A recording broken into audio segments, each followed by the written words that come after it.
Wow. Oh, that's cool. Very Yeah, nice. Okay. So theoretically, we wonderful. were recording. Great. Yes, great. Thank you.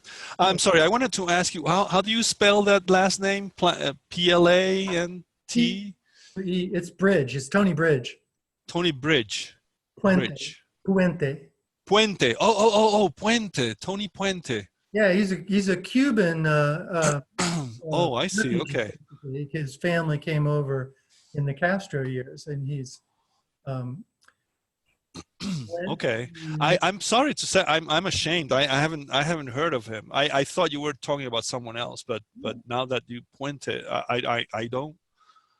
It doesn't ring a bell. I'm Okay, ashamed to if we're say. recording this, I would like to say something.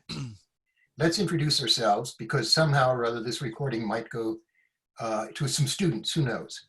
Okay. And let's define the topic of our discussion. And Okay. Mark, I'm going to let you introduce us. You're the host, and I appreciate your making this happen. And tell the audience what we're talking about. So I'm Mark Galizio from the University of North Carolina at Wilmington, and I contacted Peter Killeen here from, Yes. where are you now? Oh, I'm at Arizona State still. Arizona State still, and Jose Burgos Yes. at Hi. Universidad de Guadalajara, I guess. That's right. Yes. And Yes. Thank you. I reached out because I was so intrigued by their article which was published in June 2019, Perspectives on Behavior Science, called "Suing for Peace in the War Against Mentalism." Thank you. Yes. So here we are talking about this Yes. article. I'd like to start by saying that it was for me, one of the most intellectually satisfying and stimulating collaborations I've ever had. Likewise. Yes. I'm so amazed that Jose didn't get pissed off at my inability to understand some basic philosophical things. And I didn't get pissed off at his instinct to make things so clear and so detailed that you lost track of what we were talking about. That's right. We went Yes. back and forth, and I learned so much working with you, Jose. Yes. Me too. Thank you so Thank you. much for the opportunity. I almost wouldn't care if there were no other readers or viewers of this talk or readers of the paper for the pleasure that interaction gave me. Yes. Likewise. Thank you so much. It was really a very, very educational, a very forming experience to me too. I did not realize it was going to be, there were so many different kinds of behaviorisms, so many different kinds of relevant considerations. Right. And fundamentally, I think our position was pretty simple and straightforward, but working it out and trying to communicate it made it a long and perhaps technical paper. Yep. I must say, it does read with one voice. So Oh, that's good. That's very important. Yes. It's a nice thing for you to say. Obviously, we learned each other's dialect. Yes. Apparently so. Enough to give the appearance of a unity there. We got inside each other's minds. That's right, exactly. Literally inside. Yes. So, Mark, you opened the conversation talking about Roger Sperry. I don't know what Jose's first reaction to him was. Mm-hmm. Yours and mine was the same. It seemed to me that here was a decent scientist, that is, one who won a Nobel Prize, had done path-breaking work, made amazing discoveries, was gratuitously introducing a dualism to science. And I was repulsed by that, and I never read him much until writing this paper. I went back, or I think it was slightly before, writing another paper like it, and then came back again. And I read what he actually said. And that I realized is the kind of position that I would like myself to take as well. So go ahead with your questions, Mark, and we'll see what we can throw on our position or on our relationships with Sperry's way of thinking, or whatever your questions are. Well, as I said, I've had a lot of, I guess, debates with my colleague Tony Puente at UNC Wilmington about that, because again, I think I'm going to recognize and admit that my take on Sperry was naive. I just didn't, the points that y'all made, that when you're talking about mental events, however you might define them, influencing behavior, whatever the theoretical status of that might be, it's not necessarily a dualistic position, because in fact, you're Right, the right. materialistic position, because it's, Right. you are positing that these events at one level are interacting directly with behavior, with the nervous system, as is what Sperry talks about, thoughts activating neurons and vice versa. Again, those are not levels that I'm very comfortable talking about interacting, but if you posit, I guess if I'm understanding you correctly, Jose, you're taking the position, since you are positing that connection as a theorist, you're not behaving as a dualist. No. No, Right. Go ahead. Mark, I'd like to interject with a little experiment, because I don't think if you can't do experiments, I mean, why bother talking? So I'm going to do an experiment. I'd like you to think of the third prime number starting with 1. 1's a prime number, and you know what the second is. Okay, what's the third prime number? I would say 5. I would say 5. Yes. Okay. Now, Mark, do you think that his neurons were not? Did he have a thought like 5? He did some mental arithmetic, and he came up with the thought 5. We agree on that? Yeah, Okay. Do you think that left his neurons untouched? of course not. That's all we're saying. That's all Sperry's saying. Yeah, and really, I think it is. I guess I've always been more of a monist about it. Mhm. Yeah. Yep. Yeah. Well, I'm contradicting myself, aren't I? Because what Oh, you're joining us. Now you understand this. Yes. yeah, it's very thorny, guys. It is. But if I were saying, but I think if I'm understanding you correctly, what a truly dualistic position would be that thought of 5 or whatever is occurring in a way that does not interact with the nervous system, that is utterly separate from that. Mhm. Okay. Is that correct? Would that be what? That's a good starting point, but I would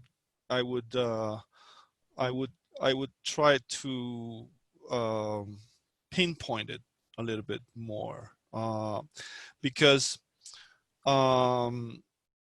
we were very careful to explicitly say as clearly as possible what we meant by dualism.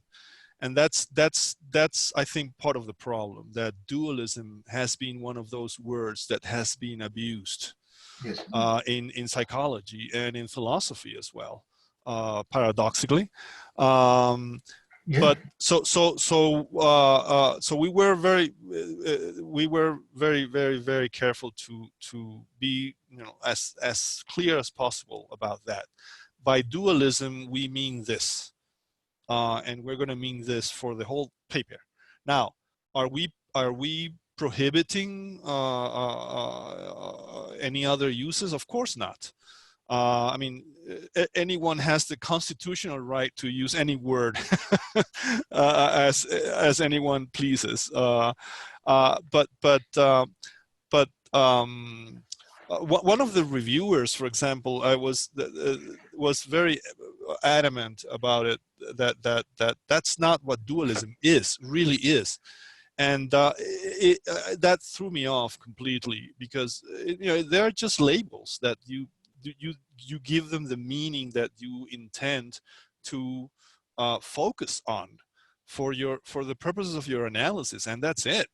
I mean, Yeah, they have yeah, to be not inconsistent with some that's right. Yes, ability to communicate with other people that have thought about these issues and so right. forth. That's right. They have That's to right. make sense. That's right. Yes, and I think the way we use it is a standard way of using that label dualism, and what we meant by it was precisely a thesis according to which all reality is sharply divided into physical and non-physical, or material and immaterial, and these are two fundamentally different kinds of entities. But and here's where the story gets a little bit longer. Is that the most discussed, there are several forms of dualism understood in that way, and that complicates the matter. And of course, by far the most discussed one is Descartes.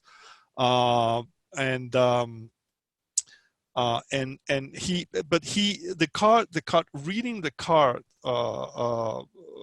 directly has been very revealing to me, because he has been demonized everywhere. He's especially by behaviorists,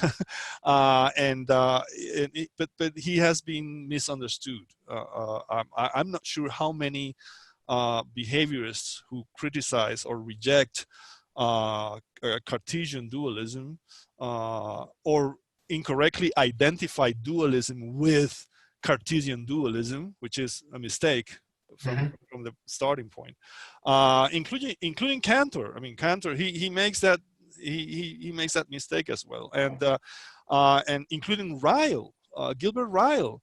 I mean, all of these are caricatures of demonizing caricatures of Descartes' proposal.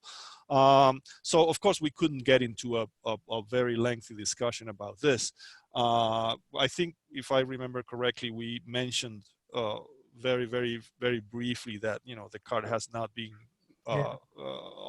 well understood, but that's what we mean, and that's what Descartes mean. I mean, he basically his what is known as his real, I think he called it this way, the real difference argument is that his body, it's an argument that is made in first person, which is another important thing. His body is basically takes space, occupies space, the usual three dimensions, spatial three dimensions, but his thought does not.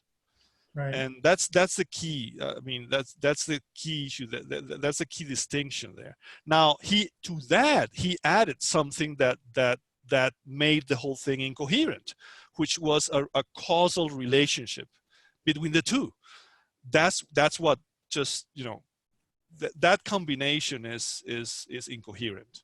Isn't it interesting, Jose, how yes. many radical behaviorists are themselves dualists, because they believe they're not fools. They know, they think, they imagine, they dream, they love. Right. Yes. But they refuse to agree that this has any effect on behavior. So they who take this position are dualists. Oh, probably. I would have to think about it. That's it. He never speaks lightly. I tell him to lighten up some. I'm sorry. No, don't be. It's my philosophical background is always gets in the way. So you have these 5 bullets with regard to what you're talking about right now, and where you talk about the extension of right. the mind, and one of them is, hence, if the mind is internal, it must be extended and therefore material. That's right. Yes, that's right. And, Exactly. Yes. when Yeah. when that actually helped me because, Oh, wonderful. when Great. I talk to my cognitive, many of my colleagues are very, very scientists. They would describe themselves as cognitive neuroscientists, I guess, the ones that I hang out with. And they talk about mind a lot, and they use the term pretty loosely. And so I will sometimes pick fights with them about why they need to use that word. But they are not dualists in any sense, and they would be very offended if you Yes. called them that. And so I Right. don't. No.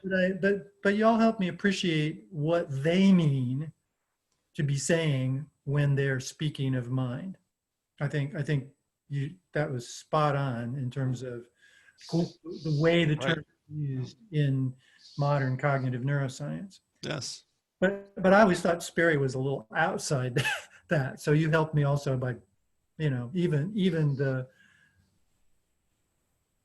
perhaps more nebulous way that Sperry speak, or maybe the problem is that Sperry is using common language when he speaks of thoughts. Yes. Yes. That's the problem that I had with Sperry. Yeah. My colleagues are using other defined variables that influence mind. Right. Right. Well, Sperry is an example of a scientist, great scientist, writing as a philosopher. That particular paper. Yes.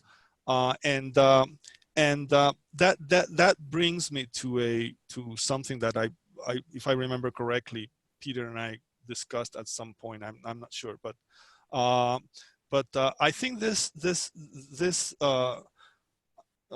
illustrates a myth that is very, very widely held in relation to, or with respect to the science philosophy relationship. And and the myth is that being a good scientist automatically makes you a great philosopher of the science that you practice. And that's a myth. Yeah. I mean, that's not correct. And there are many examples. I mean, beginning with Skinner. Skinner as a scientist, my respects, hats off. As a philosopher, meh, not so much. But I could say the same about Heisenberg. All right. I mean, Nobel Prize, one of the creators of one of the key theories in physics. As a scientist, I wouldn't dare to even say anything, about What aspect quantum of physics. Heisenberg do you think errant? What philosophy of his do you think errant? Well, he wrote this little book or essay about determinism, the role, how quantum mechanics changed the determinism Okay. and causality in science. And when I read, I say, meh, this is not good. You know what I always felt, I don't know if it was he that promulgated it, but it always bothered me, the notion when you asked about indeterminacy, you would always get the stock example. Well, you need to light it up. And if you make the beam intense enough to reflect it to a meter, then you're disturbing it. And I said, well, that's an empirical issue. That's not an ontological issue. Exactly, right. And either things are intrinsically that way or not, and then you have a measurement problem on top of it, but they're not the same thing. And you often hear scientists, and I don't know if Heisenberg was one, conflating those two. I'm sure he was, yes, and many others too. Most physicists have done that. Actually, quantum physicists, I would say that there are a few exceptions. Bohm, for example, is one. Oh, well, yeah, he is a maverick. Yes. But this myth, again is one that I have I have faced a lot of times, and I have had a lot of discussions because of that, because people tend to believe that if you won the Nobel Prize in physics, then you are an authority in the philosophy of physics, and that's not necessarily correct. I mean, to be a good philosopher of physics, obviously you have to know physics, but you also have to know philosophy. And that's where most scientists fail to do, or fail to understand. And so when you read, I don't know, Peter, if you have read this essay by Heisenberg. It's a philosophical one, and No, I haven't. I read. He talks about the how quantum physics has changed the view of determinism and causality in physics, but it's so philosophically speaking so superficial and so naive. And sometimes when scientists do that, they tend to rediscover or to reinvent things that have been abandoned a while ago, or have been said a while ago, much better, right? So there's that problem. I'd like to get back to mentalism. Yes. The problem all philosophers and scientists and human beings have is reconciling mind things, like thinking to yourself. Lately in the mornings, I'm following what's his name, that laid in bed for an hour or so when I'm awake. Usually it's early in the morning, thinking about the research I'm working on, and I'll usually come up with some clarifying ideas that I jump up and get to the computer. So we know thought's important. For Einstein, images, visual mental images, was extremely important. Yeah, he wrote a paper about that. A very nice paper about that. Yeah, there's a guy by the name of Miller that wrote a book about Anschaulichkeit in physics. A fascinating book about mental images in physics. So we all know, especially people that have thought about this, we know how terribly important thinking is. And how do we relate that to physical things or behavioral things? And that's a problem that we pick at. Nobody's got a solution that everybody will stand up and salute, or anybody other than their wife will. And that's the problem. And Skinner solved it by operationism, really. He said it was his own kind because he could have it both ways. He was colleague and student of Skinner's and Percy Bridgman, and so he really wanted to define things in terms of externalities. He ripped all of the insides of humans and put them outside. The boy is not afraid of the whip that beats him, but the whip has become aversive. Now you think about that, doesn't make any sense at all. If the whip is aversive to me, why isn't it aversive to Jose? You know, it's not the whip, it's our relationship with the whip. And I have a different one than Jose did. So Skinner thought he could solve the problem by emptying it all out into the environment. And that's how you and I were conditioned, Mark, to think and talk that way. And that's why I wrote the paper with Kenny, and that's why I enjoyed writing this paper with Jose. Of how do we get thoughtful behaviors such as those at the table here into reconsidering this very difficult problem and not denying its reality or its existence, and not have a whipping boy of dualism when anybody attempts to address the problem. Oh, he's a mentalist. Well, that's okay. We all have minds, I hope. None of us want to be mindless. And so the thing is how to do it in mature scientific terms if we can, not to deny the importance of the issue. Right. Yeah. Well, again, going back to mentalism, I wander off to the philosophical rabbit hole, but yes, I mean, much of it, I think, boils down to the sempiternal question. Very, very ancient and still unresolved, unanswered question of what's in a definition. To me, that everything boils down to that. I mean, what are you doing when you, I mean, you could define mind or the mental in any way you can. I mean, you wish, and so As you could, covert behavior. yes, exact. For example, you could say that, or even as overt behavior. Why not? As Racklin has. As Racklin, and I think perhaps sometimes Skinner in some of his writings, and so I mean, you could. It's very easy to say, well, mind is behavior. Okay, that's fine. All right, yeah. Well, you know, you have again the constitutional right to do that, but the very difficult question is what exactly what are you doing there, or what are you trying to do when what do we do when we define terms? Are we just saying, you know, this is the way I'm going to use the term, and you know, I have the right to do it and no one can criticize I think me? that's what we're doing. Yes, simply that. Or you're doing something deeper and more difficult. You are saying that this is what uh, is not just a definition of a term, but you are specifying the essence of those entities to which the term Yeah, I guess you could. refers. I think you and I That's view term definitions as of words and things as tools. It's definitions are telling us how to use words. If you look in the dictionary, you know, a pen is something like a pencil is something. That's how to use it. Then the question is that the best way to cut up the world? Should I only talk about writing instruments rather than pens, or should I not call this pencil a pen? You can, yeah, you can clarify and make tools do better work for you and be less ambiguous.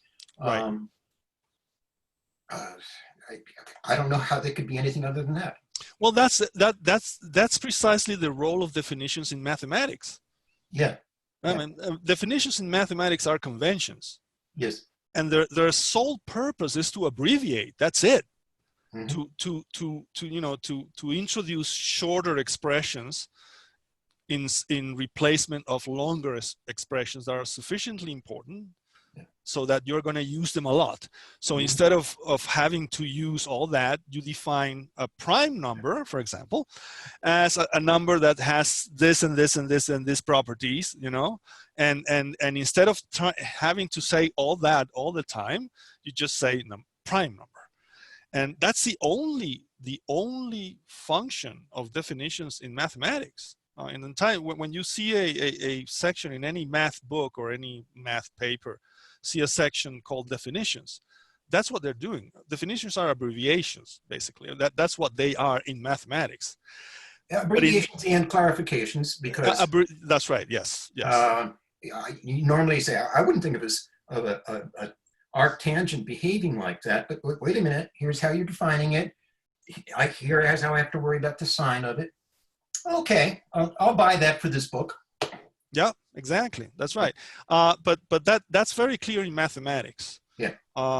Especially pure mathematics.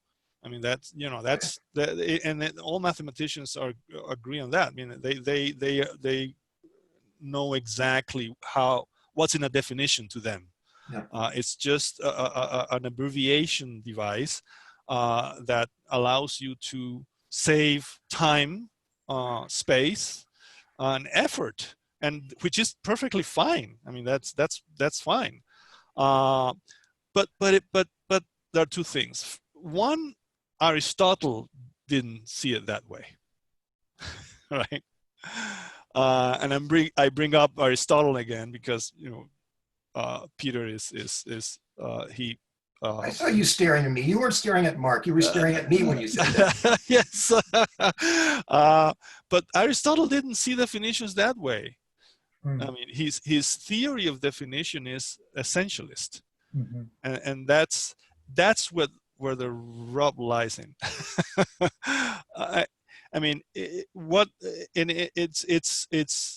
most of the time I'm not sure what psychologists or cognitive neuroscientists are trying to do when they define mind.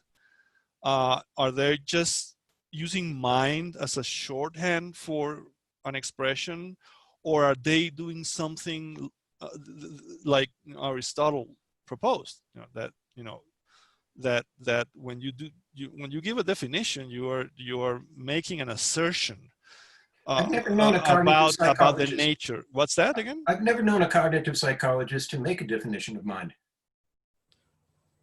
Well, not that's right. Not explicitly. Yeah. I define mine in this way, Yeah. but the sort of the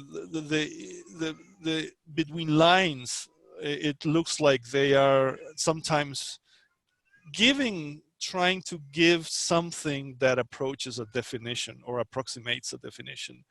But you're right. It's not that explicit. I still haven't found anyone who just tries to do that. You're right. I agree with that. I think Bernie Bars, do you know him? He wrote No. Psychology of Consciousness, Baars. Oh, Bars. Yes. Yeah, Yes. I know of him. his Yes. definition was that the mind is the mental stage on which consciousness is played out, events are played out. There's a Right. beautiful poetry in that, isn't it? Yeah, I really like that. that was So it's the stage. The stage has these properties of front and back, footlights. There are actors on it. yeah. They're often, you can work through that metaphor. It's a beautiful one. It's You're- not- Yes. Well, he develops it in a book. Now, so Jose, you'll appreciate this if you've read some of Barr's work. Bernie Yes. and I were graduate students together at University of Wisconsin, Milwaukee. He left because it was not his style, but he used to hang out in the human operant lab, and I'd be testing my dissertation subjects, and we'd just be arguing like crazy. Baars, huh? Baars. Yes. Yeah. Okay, I'll check them Rings a out. bell. Yes. Still writing, but his book on I can't remember exactly the title of it, but I think it's something like The Psychology of Consciousness was an important book, and it's maybe 20 years ago, 25 years ago. I'm curious about that. I'm going to be getting back into the topic when I'm tired of numbers, and that's a book I'll look at. Thank you. So Definitely, I wanted yes. to, so you guys are sort of segueing into your second key point, which was the accessibility. Is that the right? No, unobservability. Oh, yes. So from dualism, your second sort of issue that is a battleground, I guess, in this war that we're suing for peace in, was just observability. And I thought I really wanted to ask you more about that, because that's one of the ones that I've never been comfortable with. When you say you're not comfortable with it, Mark, what aspect are you not comfortable with? Well, I think observability is really good. It's very useful, and it's an important part of the way that most of us do behavioral science. And so it's when our cognitive colleagues are talking about unobservables, we often do criticize them about that. And so your point is well taken there. What's always bothered me is I guess the way that many, not all, but many behavior analysts then proceed to do, as you guys point out, seem to be very comfortable talking about private events as if they were not unobservable phenomena. Right. Well, my take on that is very the gist of it is very, very simple, and I promise not to wander off again. I always like it when you do, though. Wax. Oh, thank you. Hey, Jose, don't make promises. Yeah, I promise I will try to. I try to. I'll make an effort. I'm not sure if I will be successful, but I think digressions are the best part. Yeah. All right. Okay. Yeah. Well, thank you. What you doing? You're being too kind, I think, all but good. I appreciate it nonetheless. My gist of it is that the observable and unobservable distinction is too problematic to be worthy. That's the gist of it. I mean, if you try to make that distinction in a minimally clear and precise way, you're not going to be able to do it. And if you, in the unlikely event that you're able to do it, it's going to be so convoluted and so extensive and so complicated that it's not going to, and it's going to be useless for most purposes. That's my take on it, and that's why I try to. I might be wrong, but about this, but Jose, I got a question. yes. How about a gradient of, there's no categorical distinction one can make. You've argued, and I agree. Right. How about recognizing that it's a continuum of grays rather than black? Arguing it must be black and white, and you can't make it black and white is wrong. We both agree, all agree. Right. How about, no, it's a category. I can observe you when I'm sitting next to you. I can observe you sort of here now. I think that's you. Right. Yeah. I But can you're not observing him. You're not observing me directly.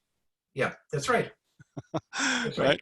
So that complicates the matter enormously, because now you have to make this distinction between direct and indirect observability. No, I know, but you see, you're pushing for a clean distinction. I'm just saying it's a continuum. A continuum, yeah. But even that makes it very complicated, because what are the extremes of the continuum? So you keep going for black and white. That's right. Yes, I know, because that's I need to know first what are the poles of that, and then from there I can see I could understand better why or how it could be a continuum. If you tell me, for example, well, a probability is a real number between 0 and 1. Oh, okay. I can understand that because you're giving me the two poles, 0 and 1. Oh, okay. That to me, it's part of the definition. I mean, but in the case of the unobservability continuum, I'm not sure what those poles are, and that makes it harder for me to understand exactly. One pole is a comatose observer. Okay. And the other pole, not quite as clean, is being God. No, just omni observing.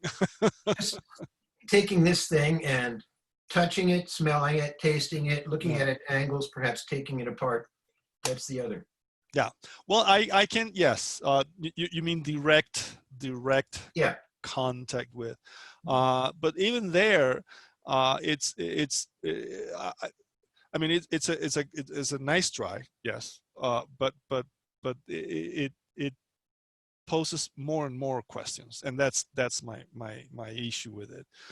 Can you see that, though, that there is, even though that's not a pole, that's a place that's beyond the comatose observer. Right. In terms of I could see that. I could see that. Yes. So we have a range there, anyhow. Yes, definitely. But there is the other issue that observability or unobservability is very strongly relative to certain instruments of observation. And you might say, well, and that's what Maxwell did, not the physicist, but the philosopher. Maxwell did that. He said, well, there is this continuum, okay? But the continuum is relative to our perceptual capacities and the instruments that we use and how difficult they are to use. And so there are the distinction, and this is my point, the distinction is that it has too many things going on. Well, I think the way it's been used by behaviors is my problem. I think it's an imperfect tool, the concept of observability, for all the reasons you know. But I think it's a tool. It might be useful. Did you see that cat out there and what it did? No, I didn't. Or yes, wow, I've never seen a cat jump like that. It's a useful tool. My problem with it is the just so way that many behaviorists use it. Like in principle observable is one. Yes, I agree. Or history of reinforcement, which we've talked about these in our paper. It's complete unobservable, and yet it's invoked as explanatory explanandum in so many instances. I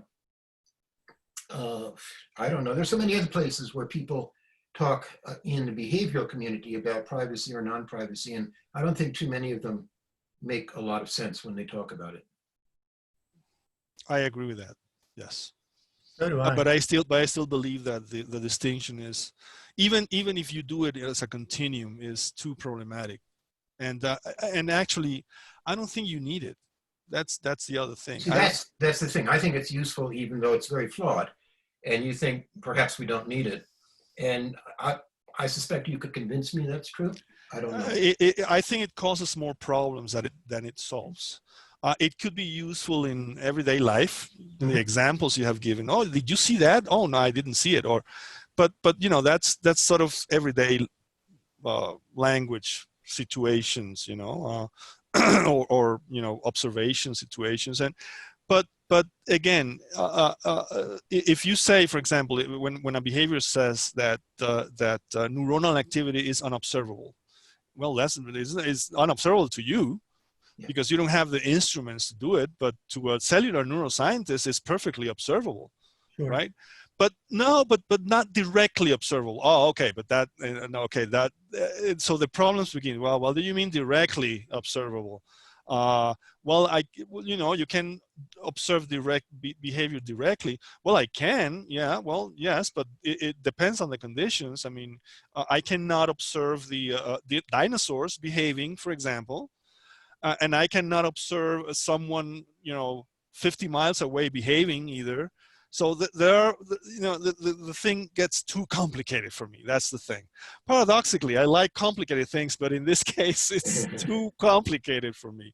That's still You're my. saying, Jose, you're saying in a nutshell that if we rule out of our science things that are unobservable, we have to rule out discussion of how dinosaurs moved or their existence, perhaps even. Not rule out, but just I don't see the need to qualify them as observable or unobservable to I know, but to a if you're certain going to take degree. the position, if you're going to take the position that we as behaviorists should not deal with unobservables, then we would rule out a lot of what other scientists do.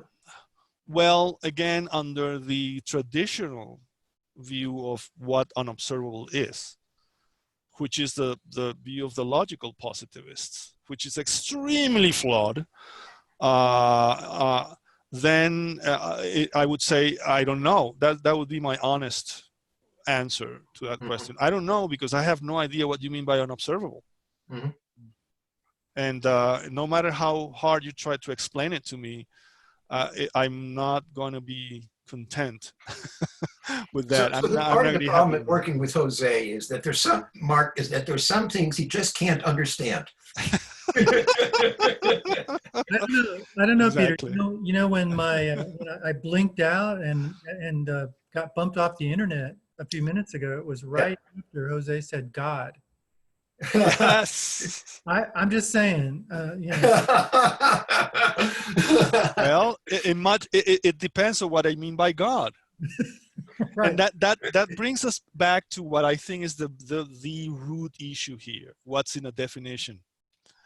I mean, when you say that unobservable, for example, the unobservability is not a metaphysical property that objects have intrinsically. I mean, nothing is observable or unobservable to any degree. I mean, even if you put it in terms of degree, observability is a relationship between someone doing something and something else, and that complicates it for me horribly. And I have learned to live without that distinction over the past few years, and because I have tried to avoid it, because again, it's just too problematic, and I don't, you know, I could just do all the science I do without having to qualify whether or not, or to what degree what I'm saying or what I'm talking about is observable or not. I don't know, and I don't care. It is what it is. Is an action potential observable? Well, yes, with some instruments, not with others. So it is, and it is not at the same time. So that's a kind of paradox that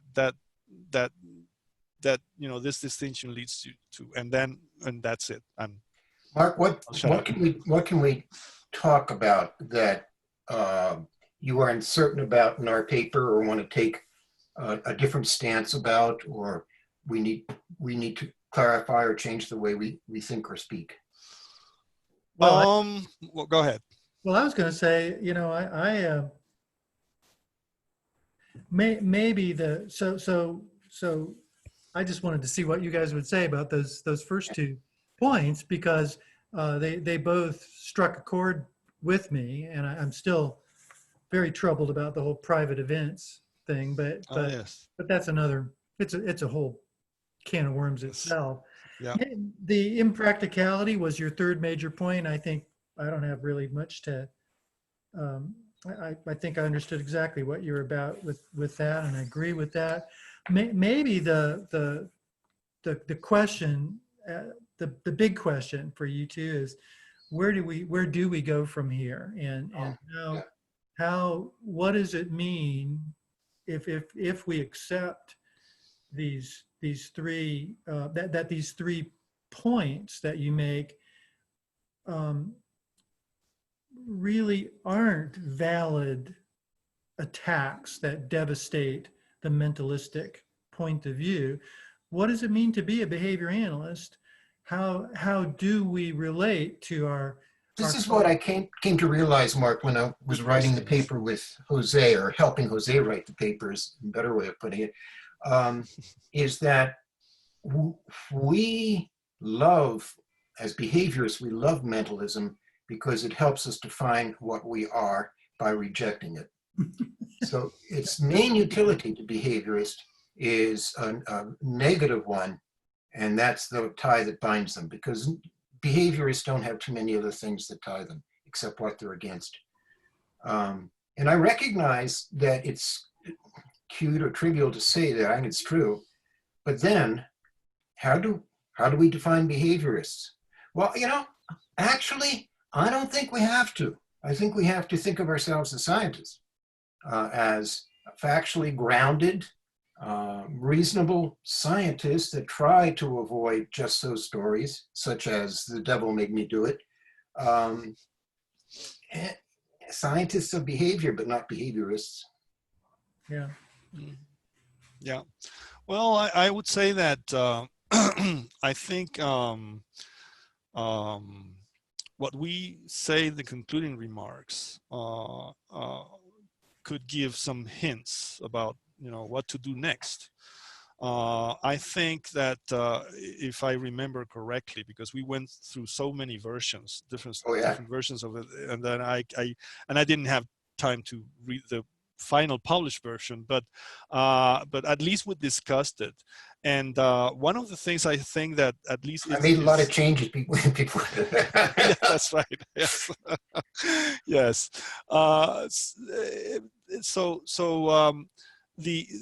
I think one there's a hint there, at least, or a suggestion, that if you're going to wage war against, if you insist, okay, if you insist in waging war against mentalism, the way you're doing it is not going to work.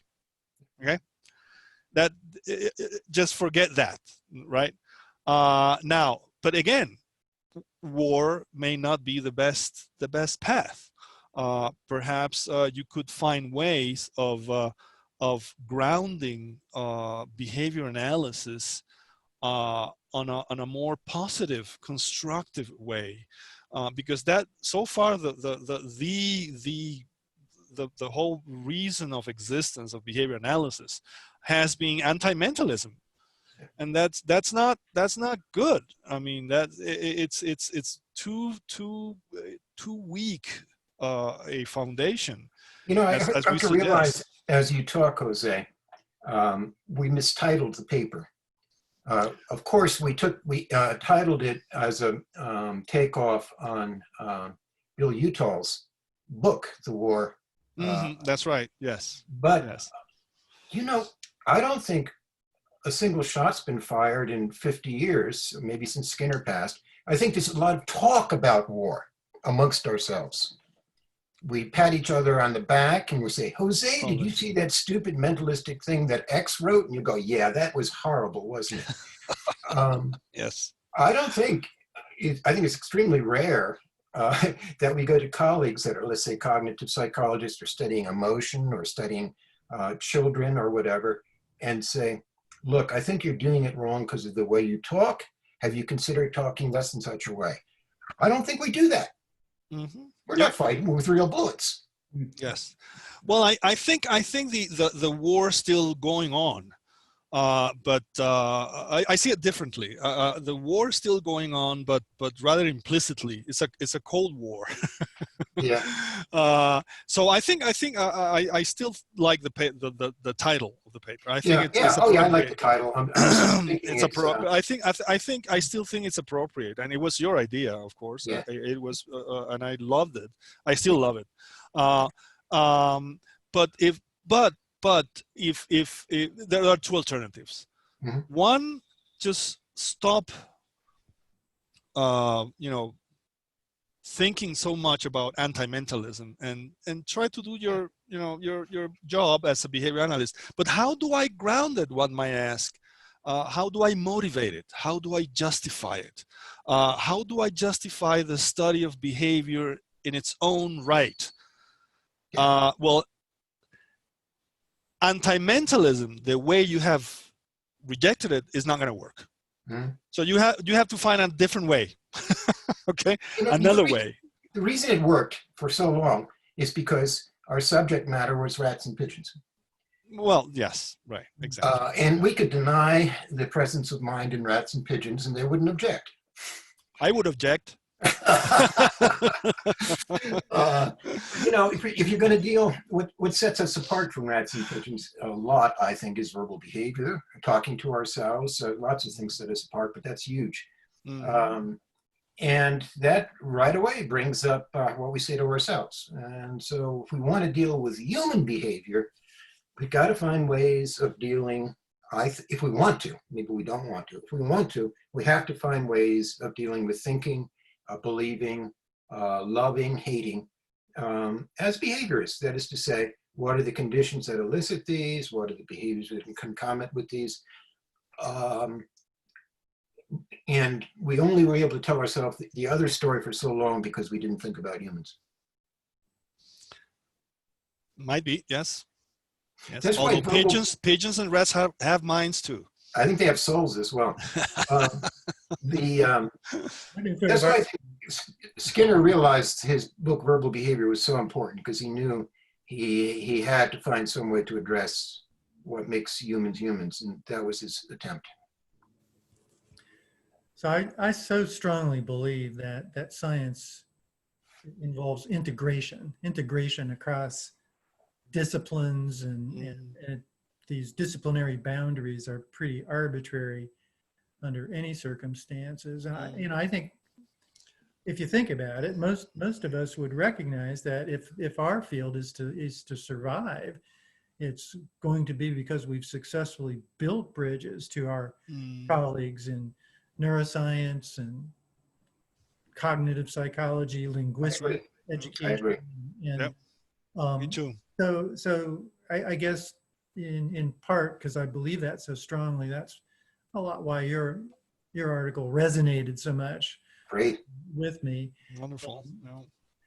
And I can see, so and maybe I'm a little weird because I every year except for this one, I go to the International Meeting on Comparative Cognition, and I don't have any trouble talking with my colleagues. Some of them are pretty behavioral, like Ed Wasserman and Tom Zental and those folks. We don't have any difficulty in communicating about our research. I go to the Neuroscience Society meetings, and y'all know Dave Eckerman, a friend of mine. Dave. Oh, he's a good guy. I love him. Say hi to him. I will that often anymore, but he also was a behavior analyst working in a very big and very broad department. I think he was, for many years, he was the only behavior analyst at Chapel Hill. And he would always advise people very gently to talk to their colleagues, not to quarrel with them, but to try to contribute your skills as Yes. your behavioral skills to help other people solve the problems that they're interested in. And I kind of see that kind of collaboration as a direction Yep. that suing for peace would. Yes. Yes. I think that's doing it for Yeah. real. I think that's, he's an avatar for us. He is our ambassador with those words, I think. Yeah, I think that's a great way to frame, Yes. way Yes. to move forward. Yes, the where do we go from here question, that's a very nice answer to it. I mean, just reach out, try to build bridges, try not to isolate yourselves from the rest of the world, as it were, and try to to open up and perhaps embrace mentalism, but in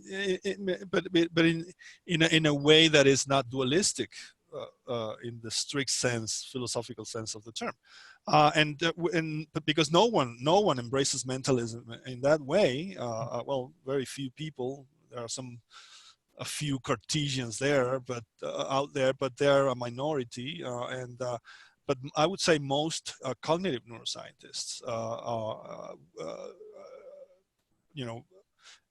mentalists, and most psychologists too are mentalists in a non-dualistic way. So you can sort of at least be open to that way of talking about or explaining or trying to account for psychological or for behavior, and to be more open. That will be a way of looking at it. But again, if you insist in waging war, which is again your constitutional right, you have a constitutional right to wage war. I think you have to be a president or a senate or something. Yeah, you have to have Senate approval.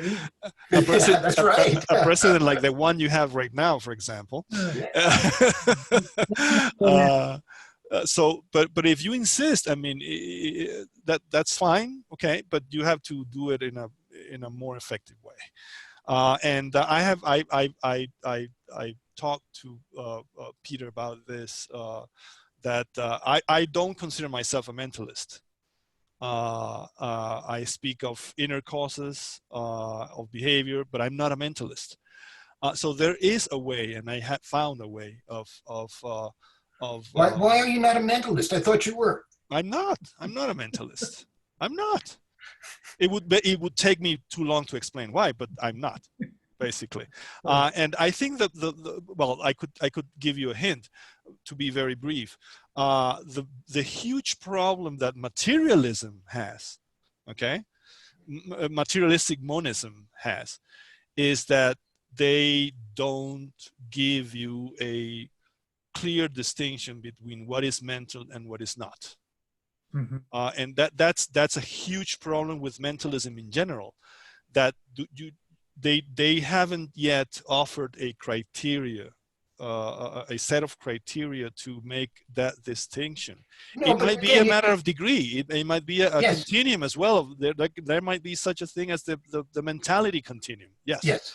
But there is, right? You are the mentalist, Peter. Oh, I am, because I think that thinking is not behavior in Skinner's sense. He said he wants things measured in the same units. I think he was confused about dimensions. I think when he used the term dimension, he was thinking about the fourth dimension or the fifth dimension. Don't get me started with that. Yeah, okay, I'm sorry. Don't get started. Go ahead. I'm interested in thought. I'm interested in love. I'm interested in mental computations. And by that I mean things that I don't do on paper, things that I do in my head, in my lips, in my body. And I can have a decussation. I can argue that the way we control overt behavior is not going to be as effective or the same as the way we control the covert behavior that I think of as thinking and other mental acts. So I just wanted to make a, say that, Mark opened up this discussion about Sperry's thinking that thoughts control how neurons fire. Well, I think, like Sperry, thoughts control how neurons fire. What are thoughts? I think they're constellations of neurons firing. And I think because they have a particular pattern, they cause other patterns in the brain. But we recognize them, we sense them as thinking sometimes, certain patterns. So I'm a mentalist for those reasons. Yes. Okay. Well, for those reasons, I guess I am too. I don't find anything objectionable about that, certainly. Yes. You mentioned two of the smartest behavioral types around, Wasserman and Zental. I always marvel at Tom's creativity and his good science. Oh, yeah. And he wrote a paper for me once. I was editor or action editor or something on it. I forget what it was, when it was, but he wanted to explain what he was doing and how important it was to think about it as cognition or whatever. Yeah. And he did these cool experiments and made these predictions using terms that behaviorists would dislike, pure behaviorists would dislike.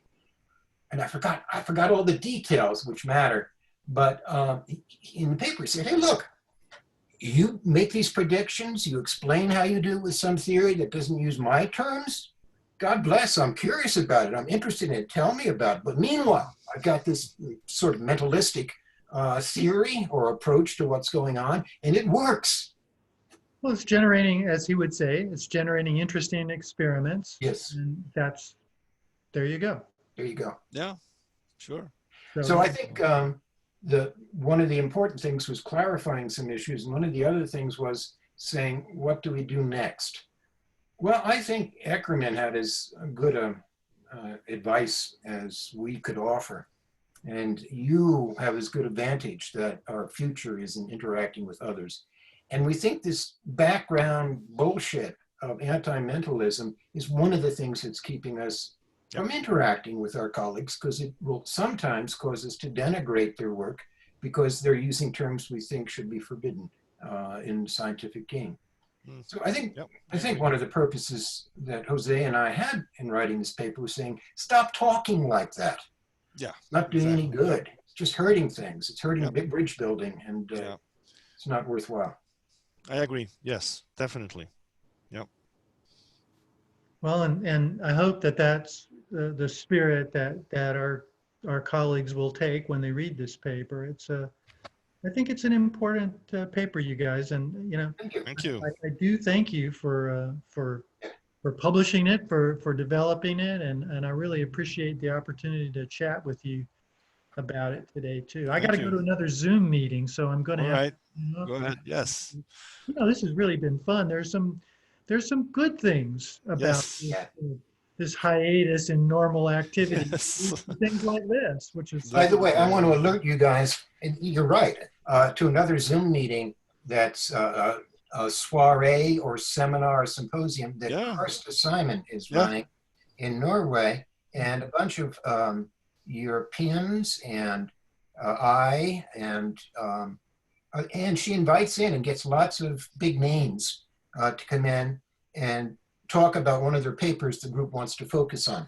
Mm-hmm. And I'd be happy to forward her email to you if you'd like to perhaps dip your toes in that water. It was circulated through the Schwab folks, I believe, but I was surprised she didn't get many takers on it. She had an audience of about 16, about a quarter of them, or a third maybe, from Norway, and the rest from around mostly Europe and some of the US, and I don't think any from south of the border. Sounds fun. Yeah. Well, thank you so much, Mark, for setting this up, and I hope I hope in the future we can do this more often. It's been really fun. Jose, I've got one question I would like an honest answer to, if you can observe proprieties in me. What don't you like about my beard? I meant that to say that I loved it. Oh, thank you. Yes, you look like a general from the Civil War On the Yankee side, of course. I did this. My wife asked me, she said, Peter, are you growing a beard? And I said, no, I'm not shaving. And I said, there's a difference. That's right. But then, I thought, no, this is looking interesting. I Yes, like this yes. little pointed beard. Yes, yes. You look like a 19th century Dickensian person, Wow. You've got a great vocabulary. I'll send you that link in case you're curious, and I'll send you both a cute little paper that doesn't require deep thinking, but is cutesy, just as a dessert for your mural. Yes, absolutely. Is mural a word? It sounds like a word to me. Okay. Good seeing you both. You're looking pretty handsome there, Jose. You too, guys. Oh, thank you so much. Yes, I have lost 40 pounds, over 45 pounds over That's the last. it. I didn't know why. Over the last year, yes. Oh, how did you do that? Intermittent fasting. Oh yeah, it's good for you too to do that. It is good. Yes, yes. I don't have self-control. I feel great. I feel wonderful. Good for you. And some exercise too, a little bit of it, but not at the gym. But that's another topic. Thank you so much, guys. And wash your hands. Yes, and cover our faces. Exercise that way, yeah. Yes, that's right. Well, thank you so much, guys. It was wonderful. And make sure send us the link. I will. I sure will. Video. Okay. Take care now. Bye-bye. Stay safe. Bye-bye. Yeah.